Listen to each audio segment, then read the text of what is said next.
Hey, akkam jirtu nagaa keessan hundi keessan jirtu mee walitti deebinee jirra.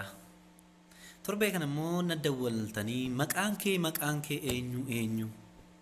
Maqaan kiyya kan maatiin na moggaase Masfinii jedhan. Innaa maqaa kanaa jijjiirradhu naan jedha tokkichi. Maqaa kanaa faazarii kiyyatu naa baase. Akkamitti naa baase? Bakka ani jirutti sirni gadaan jiru. Moggaasa maqaa waan jedhan tokko irraa waan itti ka'an tokko hin jiru nu biratti sirni gadaa zeeroodha. Kanaafuu faazariin kee gaaf naa moggaasu Masfinii naan jedhee naa moggaase jechaadha. Sirni gadaa silaa ollaa kiyyatti jiraate sirriitti eenyu naa baasa ture moggaafannaa. Maqaan naa mogga'u boonsaa or gammadaa or gammachuu or kan naa moggaasa. Kanaafuu waan sirni gadaan jirre keessatti kan isaan naa baasan kun sirrii na fakkaata jechaadha.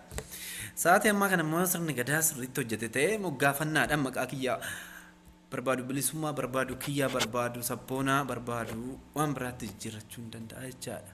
Kuni garuu ana fayyadaa nu fayyadaa jenereeshinii dhufurratti eenyummaan keenya akka jiraatuuf maqaan jijjiiran kuniif fayyada. Dhuguma garuu maqaan kuni jenereeshinii eenyu keetirratti eenyummaa kee gaaf qoratam seenan gaaf qorachuutti ka'u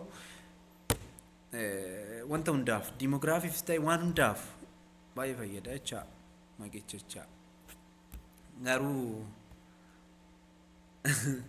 yoo tokkoon kaanii maqaa kana eessa fiddee waan jettu tuni xiqqoo ishii nama kofalchiisus nama dhugsiisus dandeessi jecha.